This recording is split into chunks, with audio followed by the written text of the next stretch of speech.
Buenos días. Buenos días a los que están por internet, que no. Internet o YouTube es el canal de la iglesia. Continuamos con nuestro avance en este libro de los Hechos, y como se ha remarcado ya tantas veces, no podía ser la excepción a la regla, haciendo ilusión a Hechos 1:8, recuerdan, Jerusalén, Judea, Samaria, hasta lo último en la tierra. Y ahí poco a poco el Evangelio, o este libro de Hechos, en estos 9 capítulos que ya se han terminado, nosotros vamos al capítulo 10, nos ha llevado por distintas ciudades de todas estas regiones. Algunas al sur, recuerdan el etíope iba en camino de Gaza hacia el sur, Saulo de Tarso, y Tarso ya pasó de la provincia judía, ya se fue a la provincia de Siria, a otra provincia bien al norte, nos ha traído por el camino del mar, por Samaria, por Jerusalén, por todos lados, pero poco a poco aquello que era todo tan Jerusalén céntrico, por usar una palabra mal expresada, pero ustedes van entendiendo, poco a poco el Evangelio se va diversificando y se va extendiendo hacia todos los pueblitos de allí a la vuelta. Pueblitos que estamos hablando de 30, 50, 80 kilómetros unos de los otros. Pero en nuestra comodidad de hoy, agarrar un auto y salir a hacer 50 kilómetros es abrir el cerrador de ojos, 45 minutos está hecho. En aquel entonces había que hacerlo a pie y yo tal vez 50 kilómetros, 2 días de caminata. Entonces, lo que para nosotros es algo insignificante, en aquel entonces tenía su repercusión. El capítulo 10 tiene 40 y algunos versículos. Dije, me tiro a hacer todo el capítulo, iba a tener que sobrevolarlo demasiado, por así decirlo, y dejar detalles que pueden llegar a ser importantes. Entonces dije, bueno, vamos a buscarle un punto de inflexión, un quiebre, y así que el final de la historia, y ahora van a ver por qué, lo vamos a ver, o lo van a ver el domingo que viene, o en el estudio que viene. Porque en este capítulo 10, en los primeros versículos, vamos a llegar hasta el 22, van a ver que son 2 historias paralelas en estos versículos. Vamos a ver una historia, la vamos a desarrollar, vamos a ver otra historia, la vamos a ir desarrollando, y si bien tienden a tocarse, al menos en estos versículos no se tocan. Después se tocan, y no solo que se tocan, sino que se entrelazan, y empieza a cambiar la perspectiva y la visión del cristianismo sobre el pueblo judío y el pueblo gentil. Pero hoy, como les dije, no vamos a llegar a entrelazar. Simplemente vamos a ver 2 historias que van a avanzar paralelas en el tiempo y en las circunstancias. Unas son en una ciudad, otras son en otra ciudad, y bueno, como les dije, el final de la historia todos la conocemos, pero si quieren la leen en su casa. Hoy no la vamos a llegar a ver. Quien le toca el domingo que viene, que no recuerdo quién es, se encargará de entrelazar las historias. Bien, vamos a leer del capítulo 10, versículo 1 hasta el 22, y mientras vamos leyendo, creo que va a ser bastante fácil. Ustedes vayan tratando de darse cuenta cuáles son las 2 historias que se van a desarrollar. Que, como les dije, son 2 historias independientes, en 2 ciudades independientes, al mismo tiempo, que después se cruzan, pero que se crucen nosotros no lo vamos a ver. Vayan buscando, vayan viendo a ver si pueden encontrar estas 2 historias. Historia 1. Había en Cesarea un hombre llamado Cornelio, centurión de la compañía llamada La Italiana, piadoso y temeroso de Dios con toda su casa, y que hacía muchas limonas al pueblo y oraba a Dios siempre. Este vio claramente una visión, como a la hora 9 del día, que un ángel de Dios estaba donde él estaba y le decía: Cornelio. Él, mirándole fijamente y atemorizado, dijo: ¿qué es, Señor? Y dijo: tus oraciones y tus limonas han subido para memoria delante de Dios. Envía pues ahora hombres a Jope y haz venir a Simón, el que tiene por sobrenombre Pedro. Este posa en la casa de cierto posa en casa de cierto Simón, curtidor, que tiene su casa junto al mar. Él te dirá lo que es necesario que hagas. Ido el ángel que hablaba con Cornelio, este llamó a 2 de sus criados y a un devoto soldado de los que le asistían, a los cuales envió a Jope después de haberles contado. Al día siguiente, mientras ellos iban por el camino y se acercaban a la ciudad, segunda historia, Pedro, subió a la azotea a orar cerca de la hora sexta. Y tuvo gran hambre y quiso comer. No sé qué pasó a Pedro ahí, que al mediodía sintió hambre. Me perdí. Versículo 10. Y tuvo gran hambre y quiso comer, pero mientras le preparaban algo, le sobrevino un éxtasis. Y vio del cielo abierto y que descendía algo semejante a un gran lienzo que, atado en las 4 puntas, era bajado a la tierra, en el cual había de todos los cuadrúpedos terrestres y reptiles y aves del cielo. Y le vino una voz: levántate, Pedro, mata y come. Entonces Pedro dijo: Señor, no, porque ninguna cosa común o inmunda he comido jamás. Volvió la voz a él la segunda vez: lo que a Dios limpió, no lo llames común.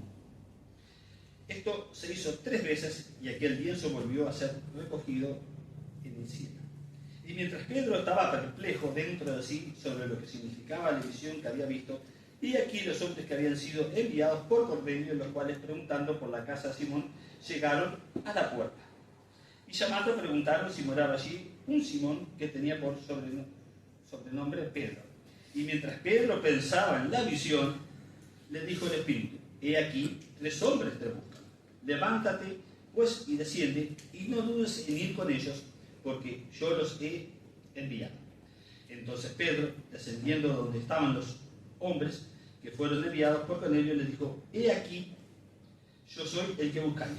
¿Cuál es la causa por la que habéis venido? Ellos dijeron: Cornelio, el centurión, varón justo y temeroso de Dios, y que tiene buen testimonio en toda la nación de los judíos, ha recibido instrucciones de un santo ángel que de hacerte venir a su casa para oír tus palabras. Bien, creo que era bastante fácil, pero ¿cuáles son las 2 historias que se van desarrollando? Que hasta ahora no se tocan, porque, bueno, no quiero adelantarme para... A ver, ustedes, vamos rápido. ¿Cuáles son las 2 historias? ¿Qué 2 historias se desarrollan? Cornelio, que recibe una visión. Cornelio, que ve una visión. ¿Dónde estaba Cornelio? Cesarea. Ahora vamos a ver un poquito de la ciudad. Bien, Cornelio estaba en Cesarea y ve ese mandato, ese oro. La otra historia no es Cornelio, es Pedro. ¿Pedro dónde estaba? ¿Perdón? En Jope. Sí, en Jope, una ciudad portuaria cerca del mar. Estaba unos 40 kilómetros al norte, 30 y algún kilómetros al norte. Y allí Pedro también recibe esa visión, por así decirlo, de lienzo, ese manto, con todo tipo de animales que bajan. Pedro mata y come. Pero vieron que las 2 historias hasta acá no se cruzan, por así decirlo, más allá de que Cornelio recibe la orden de que envíe hombres a buscar a Pedro, y esos hombres van y lo buscan, y Pedro acepta venir hasta Cesarea. Pero hasta ahí nos paramos, después vamos a ver el cruce y cuál es el verdadero significado y fin de la historia. Bien, vamos a, en orden cronológico, como arrancamos con Cornelio, vamos a ir ver esta historia primero y después vamos a ver la historia de Pedro. Bien, para ubicarnos, Cesarea. Cesarea, tengan cuidado en la Biblia, hay 2 Cesareas. Cesarea la marítima, que es esta la que estamos hablando hoy, y Cesarea de Filipo. Porque después la Biblia en algún momento nos va a plantar en Cesarea de Filipo. Pero Cesarea de Filipo está tierra adentro, por así decirlo. Está el Mar Muerto, Jordán arriba, Mar de Galilea, Jordán arriba, Mar de Ule, y Jordán arriba, en las nacientes del Jordán está Cesarea de Filipo, pero está tierra adentro. Esta Cesarea la marítima, era una ciudad, esto es historia, pero aporta a lo que vamos a hacer. Es una ciudad marítima, es un puerto, había sido fundada por Herodes el Grande, y Herodes el Grande había vivido hace 20 algún año atrás. O sea, era una ciudad muy moderna, muy nueva, estratégicamente diseñada y preparada, porque varias rutas, no marítimas, pero sí terrestres, confluían en esta Cesarea marítima. Entonces fue una ciudad joven, pero que venía creciendo a pasos agigantados. Mientras Herodes el Grande vivía, Herodes el Grande no tenía un palacio de gobierno o una residencia fija. Entonces, donde estaba Herodes, Herodes era el poder y Herodes era el mandamás, por así decirlo, de toda esta región. Por supuesto, era el mandamás que había puesto el Imperio Romano allí. Pero Herodes había fallecido en el 4 a.C. Después de Herodes, esta zona queda con el gran Poncio Pilato. Todos lo recordaremos cuando se daba el juicio, se lava las manos ante el juicio o la condena de Jesús. Pero Poncio Pilato puso una capital política y económica para esta provincia de Judea. ¿Cuál es la capital política de la provincia de Judea? Cesarea. ¿Por qué hago mención a esto? Porque nosotros estamos en un pueblito chico, por así decirlo. Ya es la capital de la provincia de Judea. Recuerden que el Imperio Romano está dividido en distritos o provincias. Entonces, la provincia de Judea, que a su vez tenía sus divisiones, la capital era Cesarea. Como después vamos a ver, Antioquía. ¿Recuerdan la iglesia de Antioquía? La iglesia de Antioquía era la capital de la zona de Siria. Era otra capital de otra provincia romana. Y el Evangelio está ya accediendo a estas ciudades grandes. Si bien Jerusalén era grande, Cesarea de Filipos era igual o un poquito más, pero tenía toda la parte política. Por eso habla mención a este hombre. ¿Cómo se llamaba el principal de esta historia? Cornelio. ¿Qué puesto tenía Cornelio? ¿Cuál era el oficio de Cornelio? Ahora vamos a ver los atributos de Cornelio. Centurión de la compañía llamada la Italiana. ¿Qué es un centurión o una compañía? Un centurión era el jefe de la centuria. Ahora vamos a hablar un poquito de la estructura del gobierno romano y cómo el gobierno romano imponía rigor y fuerza política para controlar la zona. La centuria, o la compañía, como se dice acá, no era la unidad militar más chica, pero era chiquita, por así decirlo, eran unas 80 personas. Varía un poco de compañía a compañía y de tiempo en tiempo, pero más o menos 60, 70, 80 personas, dice que algunos hasta llegan a 100. Después, 8 compañías hacían una cohorte, con H, cohorte, y 8 cohortes hacían una legión. Lo estoy diciendo en memoria. Una legión ya eran 4.000, 5.000 soldados, que era la unidad de infantería más grande del Imperio Romano. Ahora, volvemos atrás. No es de extrañar que siendo la capital, Cesarea, hubiese una centuria, una unidad estable del gobierno romano, que eran los que se ejercían el control. Y de allí se distribuían. Donde había un disturbio, había pasado algo, allí iba toda la centuria o una parte de la centuria. Para que entiendan más o menos cómo es esto, imaginémonos al Uruguay, que sea el Imperio Romano. Por supuesto que el Imperio Romano era gigantescamente mucho más grande que el Uruguay. Entonces el Imperio Romano tenía su capital en Roma. Entonces nosotros en Uruguaycito lo tenemos en Montevideo. Después estaba dividido en distritos, y bueno, los distritos sería Colonia, y tenemos a la capital ahí, Colonia, que sería esta Cesarea. Entonces de esa capital se impartía el orden por toda esa región, y allí entonces no es de extrañar que en la capital estuviese esta centuria, esta unidad militar. Solo 2 centurias se hablan en toda la Biblia. Se habla esta, la italiana, y otra cuando Pablo es enviado preso a Roma, es entregado a otra compañía que se encarga de embarcar algo y mandamos para Roma. Un detalle. Entonces, no estamos hablando de una ciudad cualquiera, que era la capital, no estamos hablando de unos locos de un ejército romano perdido, no, era una centuria, ya estaba estructurado, y acá estamos hablando de Cornelio. ¿Qué puesto tenía en la centuria? el centurión, el capitán, el jefe. Es como que fuésemos a Colonia y hablásemos con el coronel del ejército ahí, no sé, Batallón de infantería. el batallón de infantería. Es como el coronel, aunque la policía en aquel entonces no existía, solo los militares. Entonces, Cornelio tenía esa función de impartir justicia. Por fuera podemos decir que cuando se armaban revueltos grandes, las centurias se juntaban. Entonces, si había algún alboroto, ahí va. Dependiendo del grado del alboroto, mandaban alguna parte de la centuria, todas las centurias, o se juntaban centurias. Años más tarde, después cuando el alboroto del 67 y del 69, juntaron una legión. Y ahí ya pasaron con gente de mierda, los romanos eran así. Bien, vamos a hablar de este Cornelio. Ya dijimos que era el jefe, por así decirlo, de la centuria. Si es el jefe, tiene cierta reputación, renombre, rango. Vamos a ver, socialmente, económicamente, familiarmente, cómo estaba construido todo este entorno. Toda su familia.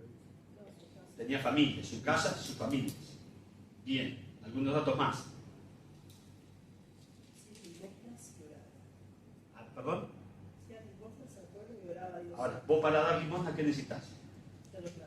Tener plata, básicamente. Sí, cualquiera puede dar una ayuda, hasta el más pobre tiene algo para dar una ayuda. Pero cuando ya me das limosna, o sea, me hace pensar que su posición económica era buena. Era, no sé si rico, millonario, pero en su cargo y en su posición tenía bienes materiales, por así decirlo. O sea, muchas. Y muchas. Cuando manda, cuando recibe la orden y envía mensajeros a buscar a Pedro, ahí menciona, dice, manda 2 de sus criados. No solamente tenía uno, tenía 2. No se especifica cuánto tenía, simplemente toma 2 y los manda más un soldado de confianza. O sea que eso también refuerza la idea de que económicamente era rico al menos, o tenía un muy buen pasaje. Podemos decirle que socialmente era rico, tenía una familia, podemos decir que era ordenado en su vida familiar, porque se le atribuye, las familias no solamente se las menciona, pero acá se las... Porque era piadoso y temeroso de Dios. Y hay esas virtudes. Ahora, Cornelio era centurión romano, de judío no tenía nada, al contrario, era el enemigo, era el invasor, era el que me subyuga, el que me apremia. Entonces estamos hablando de Cornelio, un judío, un gentil devoto, prosélito. Se había como cambiado de bando, por así decirlo. Y estaba ahí. Y se le resaltan estas virtudes. Se le resaltan 2. Piadoso y ¿qué otra virtud? Que oraba y temeroso de Dios. Podemos decir casi una persona ejemplar para aquel entonces. Y qué bueno, resaltemos las virtudes estas de Cornelio, devoto, piadoso, que ora. Y esta persona no pasa desapercibido, ni entre la sociedad, porque hacía sus limonas, y era, como dicen sus criados cuando llegan a Pedro, era tenido en gran estima por el pueblo, ni tampoco delante de Dios. No sé cómo miraría Dios a las personas, pero digo, también fue especialmente marcado y señalado, porque dice, Dios ha visto tus oraciones y tus limosnas. Entonces era, no puedo definir algo, pero él con su estilo de vida, con su forma de vida, marcaba diferencia. Él no era un común del pueblo, por así decirlo. También pensaba y reflexionaba, pero tampoco puedo llegar a una conclusión, de que no es común que alguien adinerado, no digo que no lo pueda ver, se entregue al cristianismo. Y en este caso, un centurión, alguien que ejercía poder, en este caso no buscaba el cristianismo, estaba buscando el judaísmo, pero era parte de eso. No es lo común. La Biblia dice, cuán difícil es que un rico entre en el reino de los cielos. Pero acá tenemos a uno.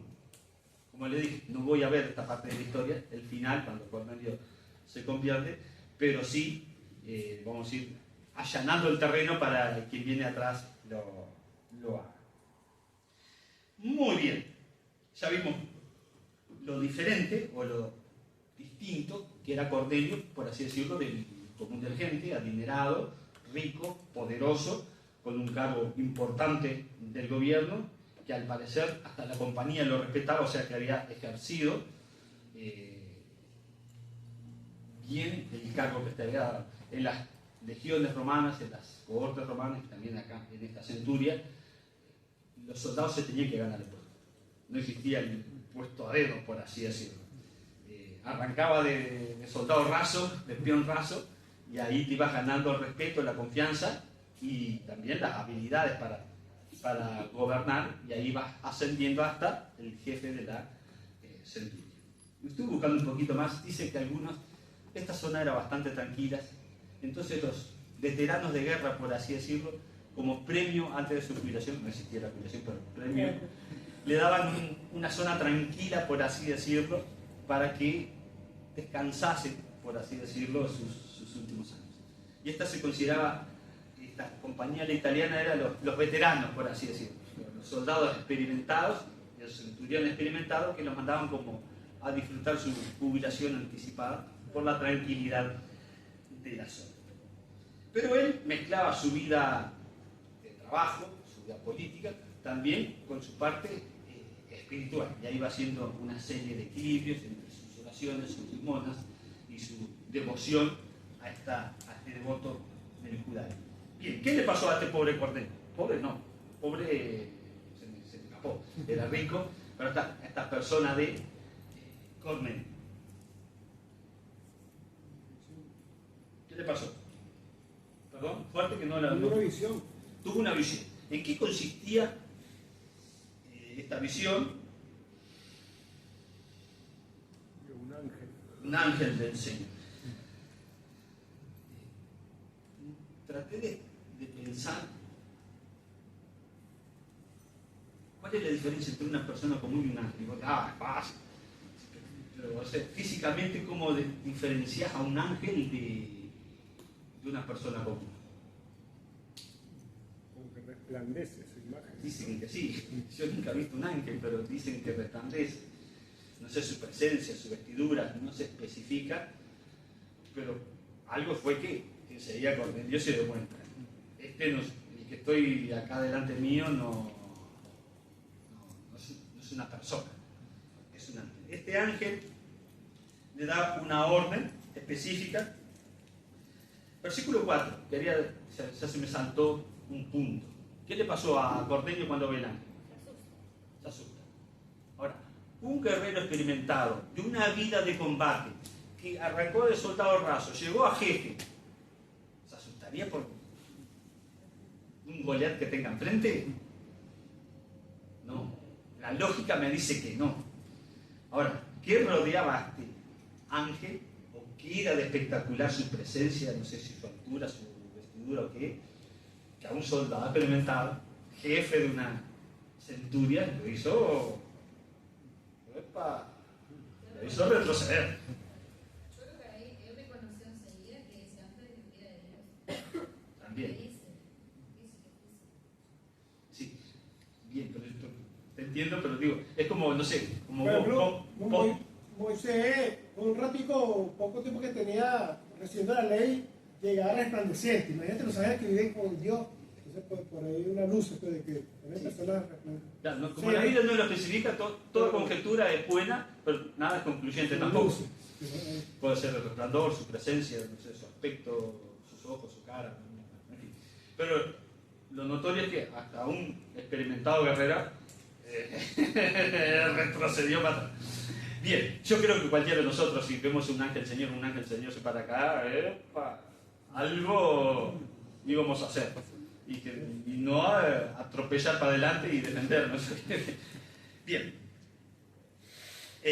Versículo 4. Él, mirándolo fijamente y atemorizado, dijo: ¿qué es, Señor? Y él le dijo: tus oraciones y tus limonas han subido para memoria delante de Dios. Envía pues hombres a Jope y haz venir a Simón, el que tiene por sobrenombre Pedro. Un detallecito. ¿Cómo a veces las cosas hechas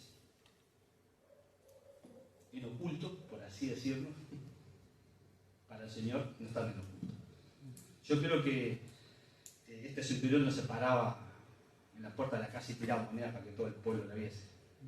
No lo puedo negar ni afirmar, pero creo que eran bastantes humildes o sencillas. Pero sí, para el pueblo eran vistos, y en este caso también para Dios eran vistas. Y sus oraciones, por supuesto, que son en privado y se comunican con el Señor.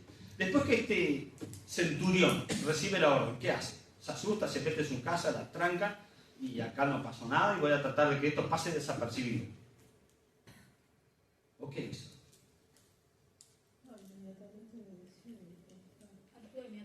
Actúe. Vos, sirviente, y dice, y un soldado de confianza. O sea, quería, no mandó a cualquiera, mandó a uno que yo sé que si yo le pido algo, lo hace. Acá en esta versión dice piadoso. ¿Piadoso? Sí.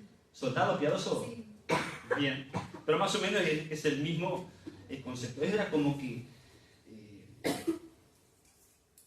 Cornelio quería asegurarse cabalmente, no mandó a la centuria, él envió y no manda a uno, tal vez se enferma, tal vez me lo roba, no, manda a 2 personas y a un soldado. O sea, no manda a un loquito ahí a ver si llegás, más allá que eran 35 o 40 kilos. Él trata de cumplir la orden y da los resguardos para cumplir esa orden de una forma correcta, adecuada y segura. También me gusta la premura. Recibe la orden y lo que tenía ya lo sale o lo hace. También, como un mensaje y algo para aprender, es cuando recibimos un mensaje de Dios o una orden de Dios o tenemos un sentir de Dios, ¿cuánto demoramos en hacerlo, en ejecutarlo? ¿Y con cuántas ganas lo ejecutamos? ¿Me entienden? No solamente, no sé, si tengo la idea de llevar un folleto a la casa del vecino, ¿cuánto tiempo demoro en ir a llevar el folleto? ¿Y con cuántas ganas voy a llevar el folleto?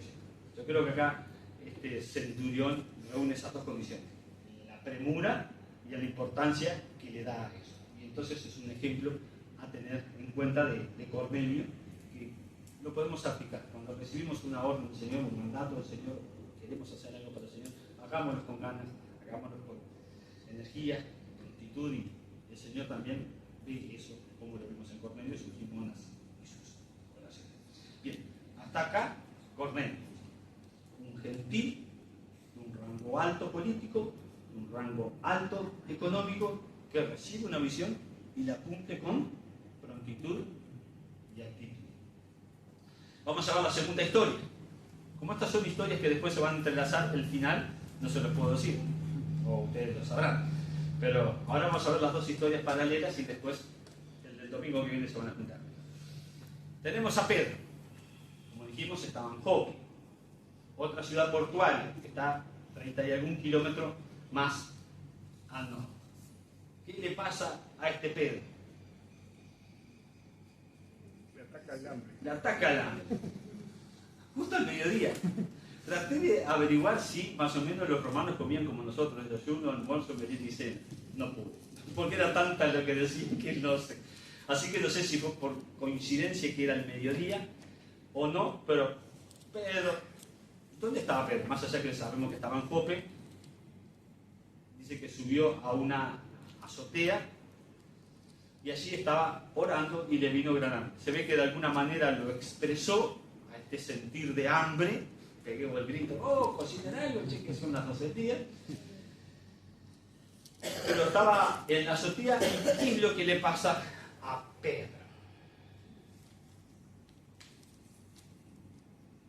Una visión también. Tiene una visión también. Tiene otra visión. La Reina Valera dice un éxtasis. No sé si otra versión menciona otra palabra. No la busqué. No, éxtasis. Éxtasis también.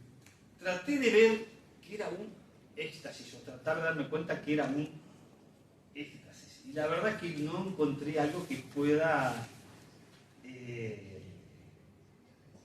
resumir en otra palabra que no sea eso. El original construir igual y es como que la mente se le fue para otro lado, o sea, lo aturdió, lo sorprendió, lo quedó atónito, que puede ser que no. Atónito. Hay un comentarista, saqué una frasecita que decía, una experiencia extraordinaria, que lo que vio no era común y corriente, era algo fuera de lo normal, y eso le hizo, es como si se me aparece una persona acá adelante, como que, no digo espantado, atemorizado, pero digo, llamaría la atención. Y ahí está, ¿qué es Pedro? Imagínense a una persona con hambre, ¿y cuál es la visión o esta éxtasis? También tiene que ver con la comida. También tiene que ver con la comida. Un lienzo, no sé, una sábana, una tela, un repasador gigante, dice que había todo tipo de cuadrúpedos, y la orden. ¿Qué se dice a Pedro? Llená tu pancita. ¿Tenés hambre? Llená tu pancita. Por supuesto que después vamos a ver que no es la aplicación literal, es la figura.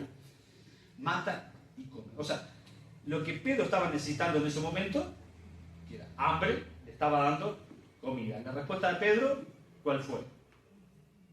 Se ve que andaba algún lechoncito o de pezuña, pezuña hendida, la que no podían comer. Era, creo que era así. Entonces se ve que andaba algún lechón que era, digo lechón porque era prohibido para los judíos. Y Pedro, ¿qué le dice? Nunca conocí No. nada. Soy perfectamente judío, estrictamente cumplo la ley. Kosher. ¿Cómo es? Cuando vienen los judíos, ¿cómo es que los kosher, el corte kosher? Bien. Pero esos son para animales habilitados, por así decirlo. Este era uno, ahí el kosher no existía, ¿no? Bien. Pero dijo, no. Recuerda que Cornelio era gentil, romano. Esta historia paralela es Pedro judío. Y podemos decir judío de ley. Judío que cuidaba las costumbres y las formas judías. Pedro le dijo, no, Señor, no voy a cometer tal sacrilegio. Una segunda voz, y hasta una tercera voz, ¿qué le dice? Matá y comé, tenés hambre. Y Pedro, no sé si le habrá respondido, pero ¿quién le respondió? Atónito a todo eso. Dice que después termina la visión, he subido el lienzo arriba. Y cuando Pedro ve todo eso, ¿cómo reacciona? Se mencionan algunas frases. Perplejo. ¿Qué quiere decir? ¿Qué me quiere decir esta visión? Pedro asume que es Dios quien le está hablando de una manera media confusa hasta este momento, porque no lo entendía. Un versículo más adelante, versículo 19, dice que mientras Pedro pensaba en esta visión, ahí aparece el Espíritu que le dice, mirá que vienen a buscar. O sea, podemos decir que a Pedro le patearon el tablero, lo descolocaron, porque todo lo que él venía razonando y entendiendo y comprendiendo del judaísmo y viviendo del judaísmo, acá me lo están haciendo un bollo y tirando a la basura. No lo confirmaba, pero tampoco lo desmentía. Y estaba dudando, por así decirlo, en lo que él estaba acostumbrado a sentir y vivir. Y meditaba. Me gusta esta frase. Meditaba. ¿Cuántas veces nosotros meditamos? No solamente en la palabra, porque la palabra es fácil de meditar porque está escrita y la leo y la medito. Pero cuando nos pasan esas cosas, vieron que no son del todo, pero ni tampoco lo puedo.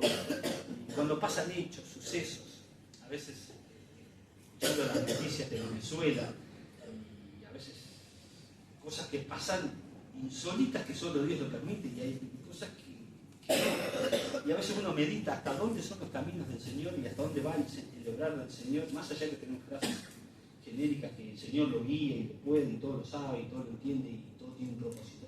Pero las cosas a veces más chiquitas, por así decirlo, que nos pueden pasar a nosotros en nuestras vidas, meditemos, reflexionemos, no demos todo por sentado.